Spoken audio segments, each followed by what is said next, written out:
Hello বন্ধুরা, আশা করি আপনার সবাই ভালো আছেন। ভালো থাকবো সবসময়। আমি এই কেমন এই করে আজকে আপনাদের নিয়ে গেছিলাম বাগবের কুনাপাড়া যেটা আছে হেতিমদি বাগবের কুনাপাড়া বলেন, কুনাপাড়া ইসলামিয়া দারুল মাদ্রাসায়। মাদ্রাসায় ওয়াজ হইতেছে। তো ওয়াজের প্যান্ডেলের ভিতরে দেখেন আপনারা বক্তায় ওয়াজ করতেছে, কি সুন্দর ওয়াজ। কিন্তু প্যান্ডেলের ভিতরে গুনাবাসা 15-20 জনের মতো মানুষ হবে। প্যান্ডেল কোনো ভরেই নাই, প্যান্ডেলের ভিতরে কোনো মানুষই নাই। এই প্যান্ডেলের ভিতরে কি সুন্দর বক্তা ওয়াজ করতেছে।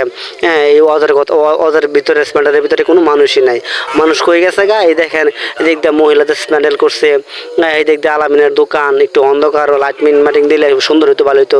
লাইটিং মাইটিং বেশি একটা করছে না। ওয়াজের মানুষ খালি সব গেছে গা কই? ওয়াজের পাশে যে মেলা হয়, এই মেলার মধ্যে গেছে গা খাইতে খাইতে। কি খাওন দাওন লইয়া, মেলা চেলা লইয়া, দোকান পাট লইয়া বই লইছে। গুলগুলা পেঁয়াজো, তারপরে ফুচকা চটপটি। তারপরে কত কিছু। এই যে এটা হলো আমাদের হিরণ ভাইয়ের মেয়ে, এটা বাগবের দক্ষিণ বাড়ি, এটা আমাদের হিরণ ভাই। এই যে ফুচকা টুচকা লয়ে বলেছে, ঝালমুড়ি লয়ে বলেছে মেলা। এটা হলো হিরণ ভাইয়ের মেয়ে।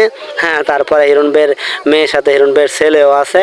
এই হিরণ ভাইয়ের মেয়ে ছেলে দুইজন, তারা এখানে আছেন। ওদের মাঠে আইসে আমার দেখে একটু ছবিটি উড়াইতাম, তো ছবিটি উড়াইলাম। আর এই যে আমাদের আবু সাইদ কি দুষ্টুমি করতেছে ওদের মেলার মাইজে আইজা।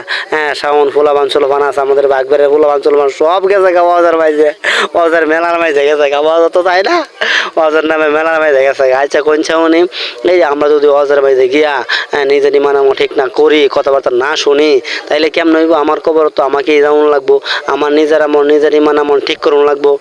অজের মাইতে গিয়ে যদি খালি মেলার মাইতে যাবো তাইলে চলবো? আমার এই ভিডিও করার উদ্দেশ্য হলো যে আমরা তারা অজে যাই, অজে গিয়ে অজেই বসবো, মেলাতে ঘোরাঘুরি না করবো। আর ওদের যারা আছেন তারা যদি বইলা দেয় যে এখানে কোনো মেলা বসবে না, কোনো দোকানপাট কিছুই